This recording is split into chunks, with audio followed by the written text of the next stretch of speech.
I'm here in the Swopshop Temple Bar with Adele Geoghegan.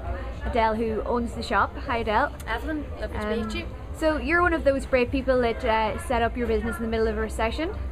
You're open over a year now. Yeah, just over a year. Your business is going great, not despite the recession, but because of it. So why is that? Well, Evelyn, I set up Swopshop basically as a business service in response to the current market conditions. So we're seeing a very, very unusual set of economic and societal circumstances recently, in which we moved from a situation of extreme boom to extreme bust very, very quickly.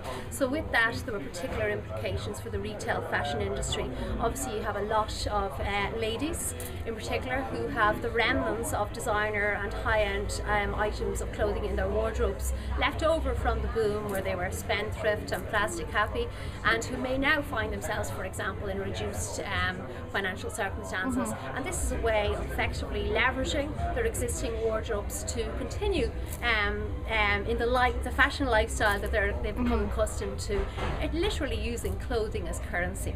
So how does the swap system work?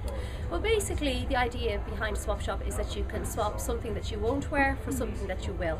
So you can swap like for like, you can upgrade or you can downgrade, and the absolute maximum that you would pay in terms of a service charge would be €30. That would be, for example, swapping this, a little high street budget accessory, for this, which is a wool coat from Lamport of London worth £400 originally. So as the service charge, for example, for that would be €30. But if you were swapping like for like, so high-end designer for high-end designer, the service charge would be €8 in that instance. So you can upgrade, downgrade, or swap like for like.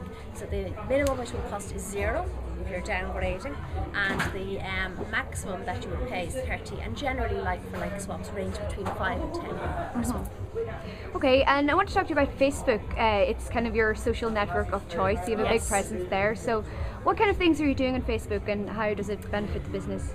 Yes, I would agree. Facebook is definitely our social network of choice.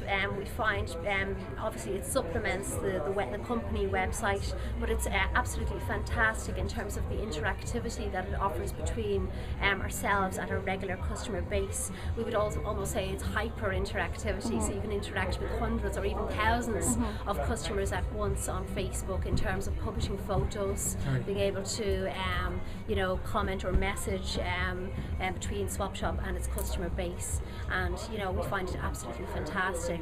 We operate, for example, a wish list feature on Facebook, whereby customers, if they're unable to find something specific on the high street or in conventional retail, through conventional retail channels, that they can actually request the specific item via our wish list feature. We put that out to the community of almost 1,200 swappers, and if the swapper brings it in, they get bonus credits to use in the shop, and obviously the original customer gets exactly what they were looking for at a fraction of the conventional retail cost. So that for instance works extremely well. And you do photo shoots regularly, don't you? We do. We are fully aware of the importance of merchandising our business. We would like to think that we use a bricks and clicks strategy. So bricks is obviously the store presence, and traditional merchandising things like photo shoots for the spring, summer and autumn winter collections, and then obviously that's supplemented by the click strategy, the Facebook, social networking and the website for it. And in terms of customer base, is your customer base quite young because you're on Facebook, or who's doing the swapping? That's an interesting question. We could have a 60-year-old client come in the morning with a vast array of fantastic designer vintage clothing, and then we could have a 16-year-old pick up one or two of those pieces in the evening. So it's extremely eclectic, and that's reflected in the clothing range also. Maybe I should show you a couple of pieces. Yeah, that'd be lovely. Just to give you an idea, we've got a couple of pairs of designer jeans, for example. We have we've got Derry On, Tommy Hilfiger, French Connection as an example here. I showed you the Lamports of London coat, which would be probably more suited to an older demographic. This is a kind of a draped silky dress from Warehouse with Karen Millen, and coast pieces behind that. We have here for the younger generation, we have here a denim skirt from Miss 60 with a nice tulle underlay and a couple of little kind of fashion skirts there. dresses for weddings and occasion wear, day dresses. This is a lovely one from River Island, for example, in fire engine red. And then we would have, obviously, you know, designer labels, for example, a blazer from Hugo Boss, a dress from Planet, another little dress from Religion. Yeah, vintage, high street and designer. Really, the rules for acceptance are that the item must be mid-range high street to high-end designer.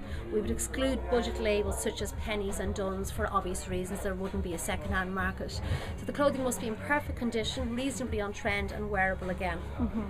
So if somebody wants to get their hands on one of these lovely pieces, then what do they have to do?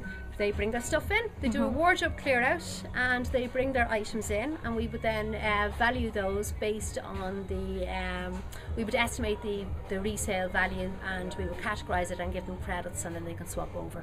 If they don't use all the credits on their first visit, obviously they can get store credit for next time. Cool. Okay, that's great. Thanks very much, Adele. You're very welcome.